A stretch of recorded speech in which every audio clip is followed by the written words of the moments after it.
Donne-moi une fonctionnalité que iPhone a et que Android n'a pas.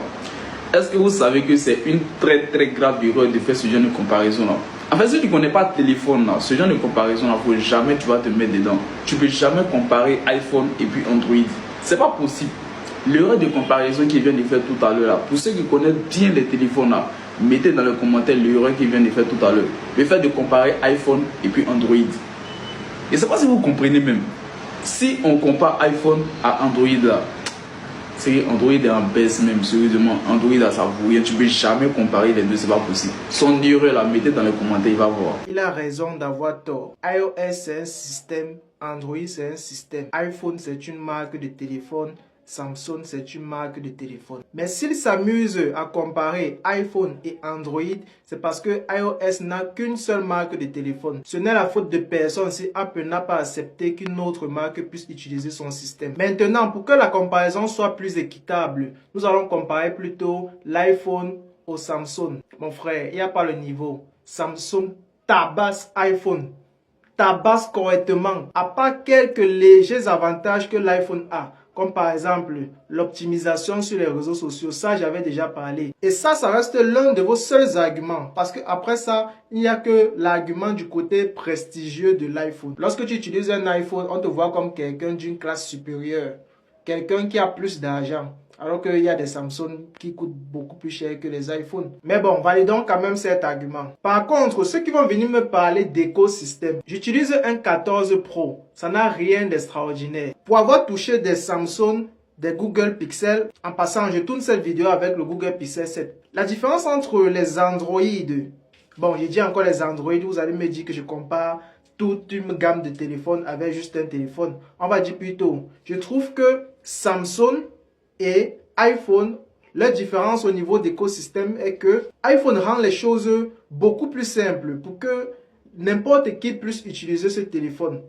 Tout le monde n'a pas besoin de fonctionnalités extraordinaires. C'est pourquoi l'iPhone, c'est le téléphone des gens qui ne comprennent rien à la technologie. Je le dis et je le répète. Vous ne pouvez pas venir discuter avec les gens qui utilisent un Samsung. Parce que nous, on connaît toutes les fonctionnalités. Et même les fonctionnalités que vous dites que vous faites mieux, ce n'est pas vrai. Je vous ai montré ici que tout ce que vous vous vantez d'avoir, Samsung là, et le fait même mieux. Vous m'avez parlé d'AirDrop, mais je vous ai dit que AirDrop, c'est une copie frelatée de QuickShare. Vous m'avez parlé de TrueTone. Je vous ai montré qu'il y a l'équivalent de TrueTone sur Samsung. Vous m'avez parlé de la reconnaissance faciale de l'iPhone, que l'iPhone a juste renommé en Face ID pour vous impressionner. Moi, je ne comprends pas comment juste un mot peut vous impressionner. C'est comme si, à chaque fois que l'iPhone voulait impressionner, il rajoute juste ID à la fin. La preuve, la recharge inversée sur l'iPhone vous impressionne, alors que Samsung était le premier à l'avoir. Il n'y a pas moyen de comparer Samsung et iPhone. Parce que iPhone n'est qu'une petite marque devant Samsung. Je vous rappelle que Samsung, c'est une très grande marque qui fait des réfrigérateurs, des laptops, des montres connectées, des climatiseurs. En fait, je ne sais même plus. Il y a de fortes chances que l'iPhone que tu tiens entre tes mains, c'est Samsung qui a fait l'écran et même le processeur. Et même les iPhones pliants qui comptent sortir vers 2027, c'est Samsung qui va encore faire les écrans. Ils ont déjà commencé une ligne de production. Donc calmez-vous, utilisez votre Siri qui ne parvient même pas à répondre à une simple question, qui est obligé d'aller manger chez ChatGPT. Alors qu'avec Gemini, je lui demande un plat de riz sauté et il me sert le plat de riz sauté. Vous êtes en retard partout. Il y a de cela peu de temps, l'iPhone a eu le presse-papier.